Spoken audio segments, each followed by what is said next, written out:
中國香港5人制棒球代表隊嘅隊長啊，就係戴文君嘅上屆嘅 Open 嘅亞洲杯，咁我咧訓練嘅球員咧就其中有6個訓練嘅球員可以一齊同我哋去打亞洲杯。8個人出戰，7個人都係自己有喎，即係嗰個感覺係好開心嘅。即係呢件事係都多得佢哋信賴呢個運動，信賴大家堅持努力會可以攞到成績。咁最後去到比賽嘅成績係點並唔係最重要咯，而係拎咗呢個成績翻嚟之後，大家繼續好想玩呢個運動，繼續好想喺呢個運動裏邊再出發，咁就令到我咧就有個動力想開一個公司啊，點樣可以維係到多啲呢件事咧？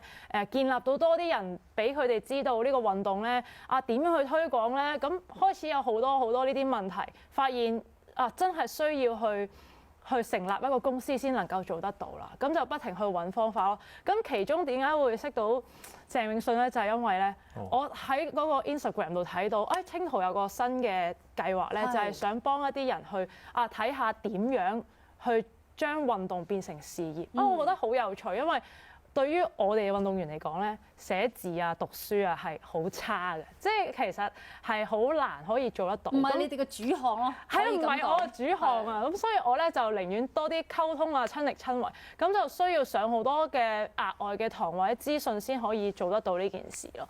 咁啊，亦都係因為參加咗呢啲活動計劃，識到其他運動員，知道其實每個運動都有佢嘅難處，點樣去組織，點樣去做會更好咧？大家攞個唔同運動嘅意見，咁就變成咗而家今日開咗個公司，叫做有個球隊，叫做可以有一個大家 join in 埋一齊嘅地方咁。透過咧賽馬會咧呢一個即係運動員嘅創夢行計劃啦，咁亦都可以幫到。可唔可以講多少少咧？喺個計劃裏邊咧，佢哋實際上邊喺嘅技術、戰術、體能、心理方面咧，有啲乜嘢去幫到手咧？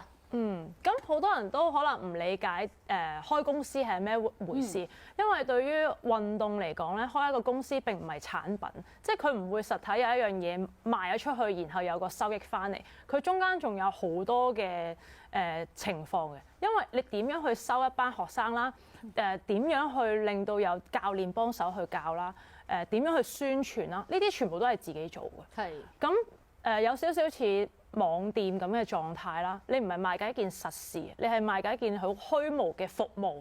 咁但係個服務如果喺自己身上會好啲，因為可以控制得到嘛。你仲要控制埋人哋嘅服務，即係比較難嘅。咁當中仲有好多點樣做啲文件啊，點樣可以安排到一啲大型啲嘅活動啊，譬如可能30個人已經好大型㗎啦。對於我哋嚟講，咁點樣可以安排到好嘅活動？其實就係需要好多人力物力資源去幫手。咁其實我參加呢個計劃裏邊咧，學到好多嘢嘅其中一個原因咧，就係因為佢有好多唔同嘅課堂啊，佢可以邀請到唔同嘅嘉賓講下佢嘅感受，譬如一啲總會嘅代表啦。佢話俾我哋聽，原來佢背後點樣去衡量一件事，衡量一個活動，有啲乜嘢需要做。如果我哋需要搞運動嘅時候，我哋要理解乜嘢嘢係要做，乜嘢嘢係應該做。係啦。對於我曾經只係一個運動員或者教練，我唔需要理解呢啲嘢，因為我係收錢啫嘛。我係做好我自己就 OK。但係當你係一間公司就唔同，睇嘅嘢多咗好多，因為你要幫你後邊嘅即係同伴去諗埋。同埋你嘅決定會影響佢哋，究竟呢件事係咪應該行呢？點樣行呢？當我自己都摸住石頭過河嘅時候，仲要麻鷹捉雞仔保護我後邊，咁係好難嘅。同埋呢件事比較最難嘅部分並唔係因為間公司或者個團隊，最難嘅部分係點樣喺呢個香港裏邊咁少人認知呢個運動之餘，仲要堅持去搞呢件事啊！即係好多人唔明啊！你賺錢啦，你想令到多啲人去玩，都係因為你想多啲教練費啫。咁但係一個學生點解無啦啦想玩咧？係好難嘅。所以點樣吸引佢啦？點樣做 promo 啦？點樣去學去理解每一個營運啦？咁呢啲就係喺清圖裏面其中一啲課堂，令我明白多啲，同埋減少多啲埋怨咯。即係你要去理解同學習。拋開你個腦袋去吸收，呢個係其中一個即係需要學習嘅嘢。同時之間喺呢度咧揾到志同道合嘅人，因為好多同我一樣，可能由運動員、教練轉型，希望去揾到一個新方向嘅人，佢哋都會喺度。咁即係話有機會揾到一啲合適嘅伙伴，可以一齊搞活動，或者可以一齊去做其他更加多嘅事。咁嚟緊就會有一個即係機會可以再搞好啲，就因為同清圖傾緊會唔會可以搞個 fun day 啊，係 for 呢個運動啊，又俾大家可以嚟睇下咁樣。我覺得咧，佢有少少同佢啱啱有少少首尾呼應喎。佢啱啱一開始嘅時候咧就係精進啊嘛，即係點解由一個13歲嘅中二就可以一去就可以去到嗰個打甲一咧？咁其實咧有時候有啲人咧就會用咗個大家可能嗰個身體嘅狀態各樣都可能好接近嘅，但係咧每只揾啱一條路咧就係咁樣。我覺得咧有少少而家咧啲運動員都係咁啊，即係咧佢哋咧其實佢哋係好有心嘅，佢哋亦都好愛嗰個運動嘅，亦都好想喺呢個行業裏邊繼續發揮。但係咧就喺個商業嘅社會或者係社會咧，佢未必揾到一個好合適或者好知道條路啊。咁佢哋就好好啦，自己去揾呢條路。咁但係我覺得日後即係不論係任何人都應該要，如果想支持體育發展，都要諗下辦法呢一度做多啲嘢。我哋今日咧好開心啊，邀請到咧就係錢文傑，嚟自中國香港田徑隊嘅運動員。咁之後我去見到港鐵競步賽，咁我好似個人都高高地，咁我行路都有翻咁上下快嘅。有着數啊！係啦，咁我就諗住我係去試下參加下報名下嗰次比賽咧，因為我唔識咩叫競步啊嘛。咁我之後咧就俾人 disqualify 咗。DQ 咗。之後我就參加咗佢之後舉行嘅一個技術改良班啦。咁我就係參加過再試過一次嘅1公里。咁我嗰次咧就係完成我第一次人生嘅1公里嘅比賽啦。嗱，咁啊，錢文傑就我嘅境況同你都差唔多嘅，即係運動員嘅時候咧，係得到好大成功感啦。咁跟住我會諗下，咦，我唔做運動之後做乜嘢咧？咁我去咗讀教育學院啦。咁而家有一個計劃咧，就係賽馬會運動員創藝行係嘛？係創計劃，創夢行，即係創你嘅夢想。係啦，同清圖咧就係合作嘅。係啦。咁佢點樣幫你喺可能喺未來退役之後係點樣幫你咧？咪佢首先咧係提供一個好好嘅平台俾我哋呢一班咧現役或者將近退役嘅運動員咧去一個連結先嘅，因為我哋咧大家嚟自唔同嘅項目，其實我哋未必識㗎嘛。我哋玩開田徑嘅話，我哋淨係可能成日遇到嘅，可能就算我係競走嘅話，我哋多數都可能遇到啲短跑啊、長跑啊、馬拉松啊、山跑嗰啲選手多㗎嘛。田徑嘅人多。係啦，田徑嗰啲多，頂籠係識埋3鐵嘅啫。